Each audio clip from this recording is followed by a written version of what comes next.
RTGA, mieux qu'une chaîne, un monde. RTGA, mieux qu'une chaîne, un monde.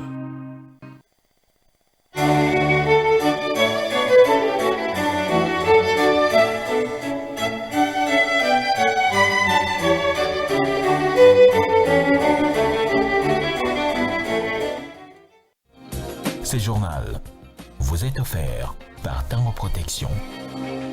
Illico Cash, ma banque mobile.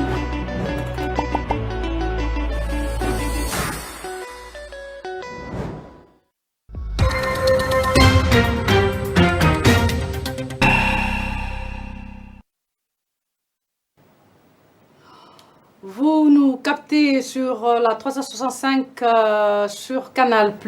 Merci de nous rejoindre sur la télévision RTGA pour vous informer en ce lundi qui débute la semaine. Les grands titres du journal. 29 armes et plusieurs autres munitions de guerre récupérées par les forces armées de la République démocratique du Congo en Ituri. Ces armements ont été présentés ce lundi au vice-ministre de la Défense et ancien combattant Samia Doubango en séjour à Bunia.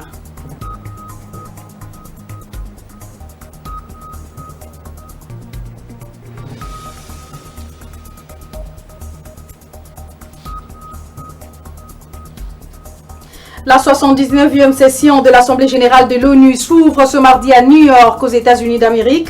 Arrivé depuis dimanche sur le sol new-yorkais, le président congolais Félix Tshisekedi interviendra ce mercredi du haut de cette tribune.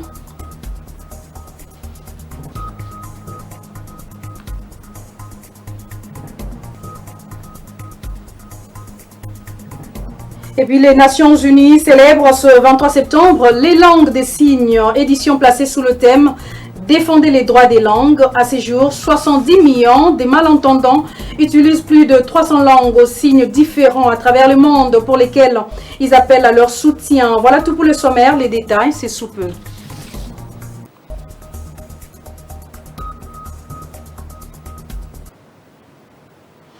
Merci de nous rester fidèles. Je l'annonçais en titre, le chef de l'État Félix-Antoine Tshisekedi séjourne depuis dimanche à New York aux États-Unis d'Amérique pour participer aux travaux de la 79e session de l'Assemblée générale des chefs d'État et des gouvernements des Nations Unies qui s'ouvre ce mardi 24 septembre 2024.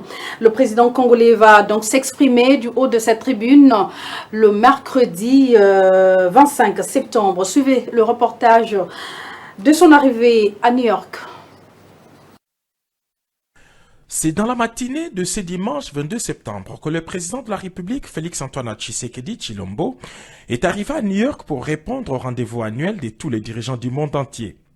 Les chefs de l'État entament ainsi une mission officielle de quelques jours en terre américaine, marquée par d'intenses activités politiques et diplomatiques de très haut niveau.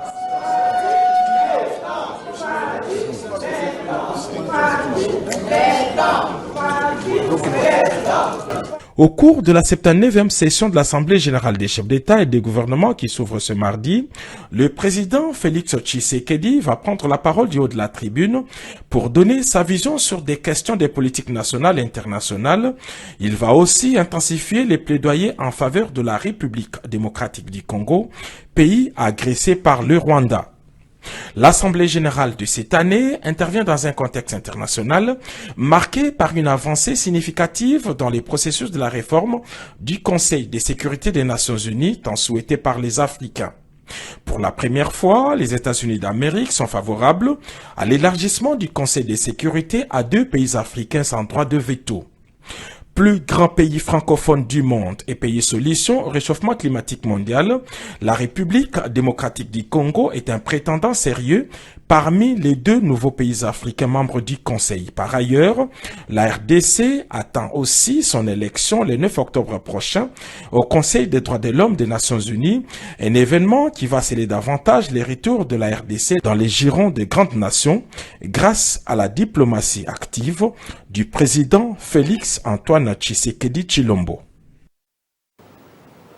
Pendant ces temps, dans la province du Nord Kivu, 6 morts et des maisons incendiées sont signalés lors d'une double attaque de rebelles ougandais ADF la nuit de samedi à dimanche dans la ville de Bandulu et Midessé en territoire de Lubero. Information livrée par la société civile locale qui condamne avec une dernière énergie justement cette attaque dont figure un policier parmi les victimes. Je l'annonce en titre, 29 armes de type AK-47, un PKM et plusieurs autres munitions de guerre ont été présentées ce lundi 23 septembre 2024 au vice-ministre en charge de la Défense et ancien combattant Sami Adoubango en séjour à Bunia après une réunion de sécurité tenue au gouvernorat de cette province. Selon le gouverneur militaire, le lieutenant général Johnny Luboya Nkashama, ces armes ont été récupérées dans la région de Chomia, Kasseni et Sabé en territoire de Djougou. Lors d'une opération des traques de groupes armés dans la région, ce grâce à une participation et donc à une franche collaboration de la population de ce coin du pays. Il est donc au micro de Jolie Sekou et Palmer. Suivez. Nos hommes ont été surpris tôt le matin avec une attaque à Sabé, une attaque à Chomia et une attaque à Kasseni. Cette attaque avait commencé à 2 heures du matin. Ils se sont bien comportés, les hommes se sont très bien comportés et nous avons perdu un major, un lieutenant et 2 éléments. Nous sommes passés vers Fichama et vers Boa. Boa, c'est là où il y avait un centre, c'est là où ils s'étaient regroupés, centre d'instruction. Comme je l'ai toujours dit, ces criminels qui pensent que leur communauté les suive, alors que la vérité, ce n'est pas ça. Ils ont commencé à nous contacter. Mon général, voilà où ils ont même enterré. On pouvait même déterrer certains corps, mais nous n'avons pas voulu ce jour-là, quand nous sommes allés récupérer les armes. Nous avons organisé une opération avec le commandant région, que j'ai contacté la nuit, parce que le commandant secteur était déjà parti. Il m'a donné la police militaire parce qu'il était aussi question, au cas où nous avions de la résistance, nous devrions utiliser la police de Chomia. Et voilà, tôt le matin, nos hommes ont été projetés à Chomia avec des drones. Et voilà. Est-ce que c'est seulement avec les 29 armes là qu'ils ont attaqué? Non, non. Il y en a plus. Petit à petit, les langues se délient. Le premier lot que nous avons eu, 29 AK, 47 PKM, avec les caissettes que vous voyez là-bas, et les chargeurs. Dieu aidant, je suis sûr qu'on aura plus que ça. Je félicite ces jeunes qui sont venus, qui ont pris tout leur courage pour nous dire, général, nous connaissons où ils ont caché leurs armes. Général, nous connaissons où ils sont. Nous vous remercions au nom du peuple iturien. Et nous vous demandons de continuer. N'ayez pas peur. Il s'agit de l'Ituri. Il s'agit de vos pères, de vos mères, de vos frères que vous êtes en train de protéger en nous donnant tous ces caches d'armes là, toutes ces caches d'armes. Et il s'agit de la paix des Ituriens. En Ituri, sachez que l'évêque du diocèse de Bunia, Dieudonné Uringui, vient de fermer jusqu'à nouvel ordre les paroisses de Djiba et Padromé. Décision prise ensuite à l'insécurité notoire enregistrée par des miliciens Codeco. Cette milice Codeco, très présente dans les territoires de Djougou, avait scellé ses églises pendant tout un mois. Et ce prélat catholique a annoncé cette décision dimanche lors de son homélie dite à la paroisse Moudi Maria à Bunia. Il a fait savoir que la réouverture de ces 2 paroisses interviendra lorsque les fidèles chrétiens de Djougou, précisément ceux de localités de Djiba et Padromé, se repentiront et demanderont pardon au Seigneur vu la gravité des hostilités posées par la milice Codeco. Pendant ces temps, l'actualité dans le domaine de la justice reste dominée, comme vous le savez, par une nouvelle vague de libération des détenus de la prison centrale de Makala. Le dimanche dernier, le ministre de la Justice, Constant Moutamba, avait procédé à la libération de 1685 prisonniers malades. Cette libération s'inscrit dans l'optique de désengorgement de cette maison carcérale qui étouffe de plus en plus. Reportage. Constant Moutamba a procédé dimanche 22 septembre 2024 à la libération de 1685 prisonniers malades détenus à la prison centrale de Makala. Le but de cet exercice est de leur permettre d'aller suivre les soins appropriés. La plupart d'entre eux n'arrivent plus à marcher et ont remercié le ministre Constant Moutamba pour avoir pensé à eux.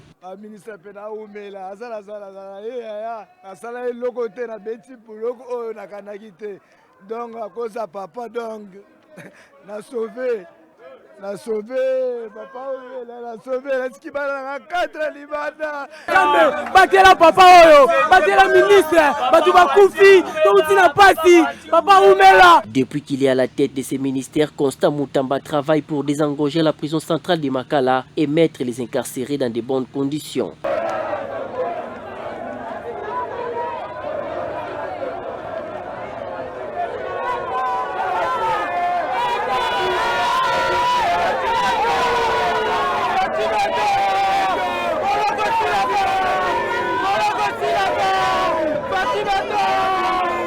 Notons que cet exercice intervient quelques semaines après une présumée tentative d'évasion dans cette prison où une centaine de prisonniers avaient perdu la vie.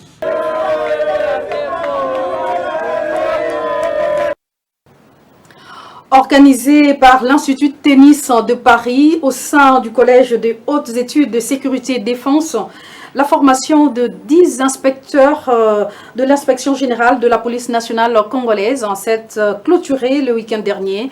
Et cette dernière a été centrée sur les méthodes, les processus de préparation et de conduite des audits externes et contrôles internes. Reportage de la presse de la police nationale congolaise.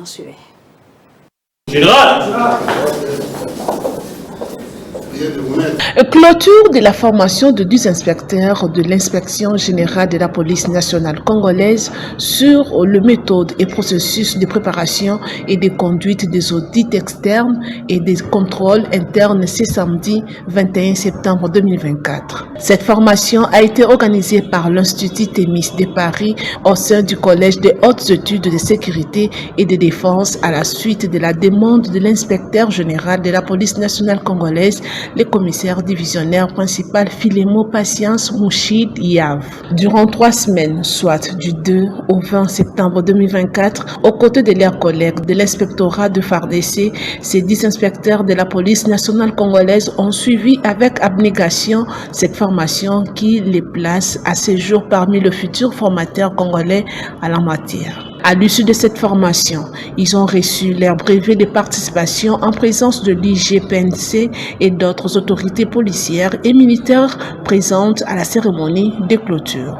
Une satisfaction pour le patron de l'inspection générale de la police nationale congolaise, le commissaire divisionnaire principal Filémo Patience Mouchid Yav, qui a salué la collaboration avec l'Institut Thémis de Paris. Il a en outre ému le vœu de voir ces 10 inspecteurs mettre en pratique les leçons apprises pour la bonne marche de l'IGPNC.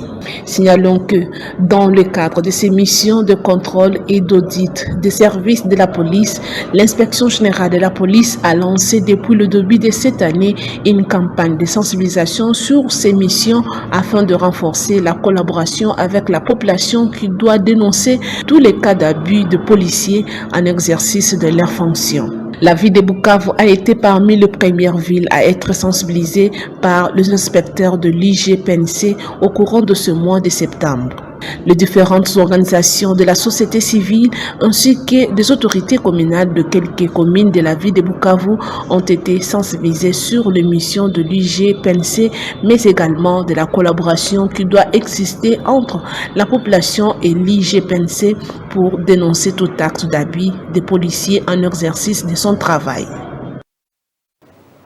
Dans l'actualité restante, sachez que le cadre de concertation des forces politiques et sociales prévoit un sit-in ce mercredi 24 septembre 2024 au palais de justice à Kinshasa-Gombe pour une salve de dénonciations visant notamment l'appareil judiciaire, le pouvoir en place et le service de renseignement. Ce mouvement dénonce entre autres les violations graves des droits humains, l'arrestation arbitraire, l'impunité ainsi que l'instrumentalisation de la justice. En cette édition 2024, la Journée internationale des langues des signes, les nations mettent une fois de plus en lumière à l'unité générée par nos langues des signes. Les dirigeants mondiaux et autres responsables gouvernementaux invités à marquer le thème de cette année, défendre les droits des langues des signes dans leur langue des signes nationale. À l'approche du 20e anniversaire de la Convention des Nations Unies relative aux droits des personnes handicapées, adoptée en décembre 2006, efforçons-nous d'améliorer la mise en œuvre au niveau national. L'humanité doit s'engager pour les droits de la langue des signes en travaillant avec les différentes associations locales et nationales afin d'annoncer la réalisation d'un objectif concret pour les communautés sourdes actuellement. Selon la Fédération mondiale des sourds, il existe environ 70 millions de personnes sourdes dans le monde et 80% d'entre elles vivent dans les pays en développement. Les malentendants utilisent collectivement plus de 300 langues des signes différentes. Il s'agit des langues naturelles à part entière, structurellement distinctes des langues parlées. Une langue des signes internationale, considérée comme un pidgin de la langue des signes, est également utilisée lors des réunions entre groupes des différents pays ou de manière plus formelle lors des voyages. La Convention relative aux droits des personnes handicapées reconnaît l'égalité entre les langues des signes et les langues parlées et engage les États parties à en faciliter le recours et l'apprentissage. C'est dans l'objectif de promouvoir l'identité linguistique de la communauté sourde et de sensibiliser l'opinion publique à l'importance des langues des signes pour la pleine réalisation de ces droits fondamentaux que l'Assemblée générale des Nations unies a proclamé en 2017 la Journée internationale des langues des signes. Elle met l'accent sur la nécessité de préserver les langues des signes en tant qu'élément essentiel de la diversité linguistique et culturelle à l'échelle mondiale et de favoriser l'accès aux services et à une éducation de qualité dans ces langues. Vous venez plutôt là de suivre la Journée internationale des langues des signes célébrée ce 23 septembre sous le thème « Défendez les droits des langues ». Et c'est un reportage qui a été signé Souzi Kibira Omari. Revenons-en au cadre de concertation de forces politiques et sociales qui prévoit un sit-in, comme je le disais tantôt, ce mercredi au palais de justice à Kinshasa-Gombe pour une salve de dénonciations visant notamment l'appareil judiciaire, le pouvoir politique en place et les services de renseignement. Ce mouvement dénonce entre autres les violations des droits humains, l'arrestation arbitraire ainsi que l'impunité et l'instrumentalisation de la justice. Image et commentaire. Nous y reviendrons dans nos prochaines éditions. Et on termine en sport pour parler de la finale de la première édition de la compétition interuniversitaire de basketball format 3x3 dénommée All-Star Game University qui a vécu samedi 21 septembre à Kinshasa.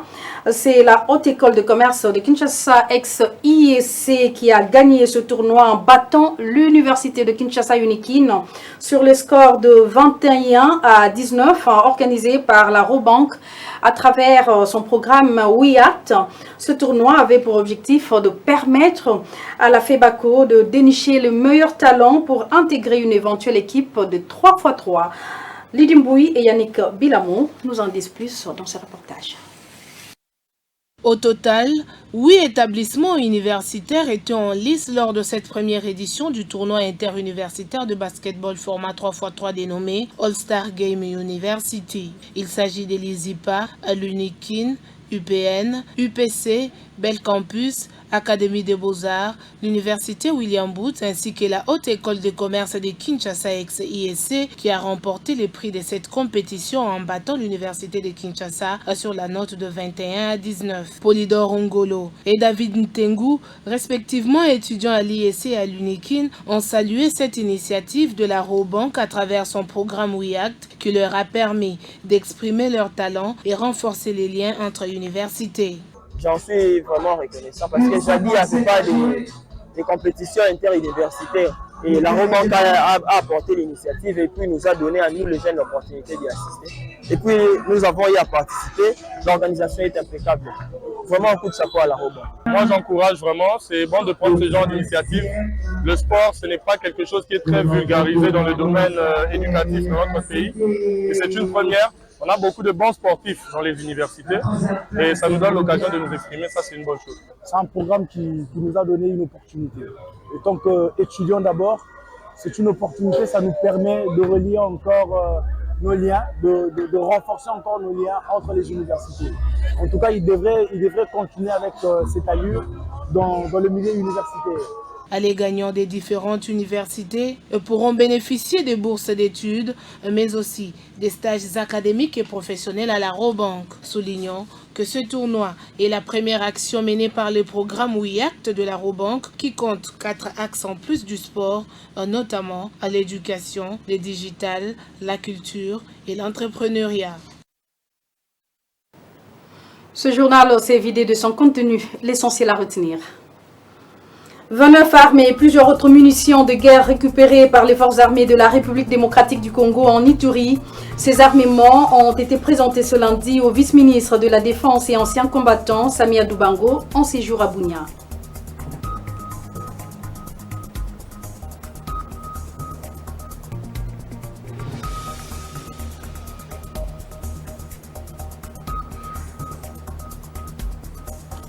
La 79e session de l'Assemblée générale de l'ONU s'ouvre ce mardi à New York, aux États-Unis d'Amérique. Arrivé depuis dimanche sur le sol new-yorkais, le président congolais Félix Tshisekedi interviendra ce mercredi du haut de cette tribune.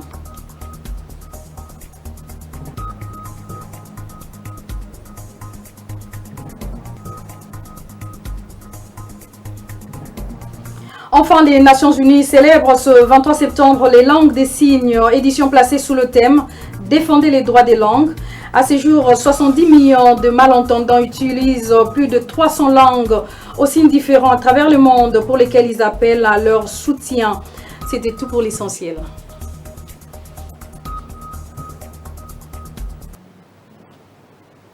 Vous êtes nombreux à nous suivre partout à travers le monde. Merci pour l'attention soutenue. Très bonne suite des programmes sur nos antennes et à très vite.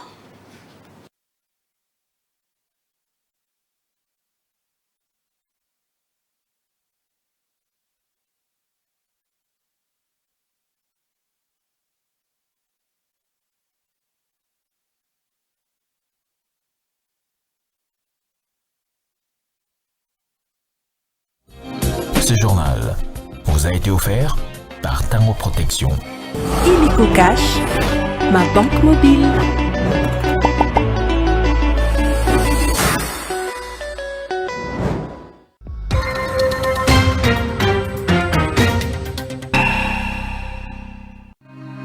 RTGA, mieux qu'une chaîne, un monde.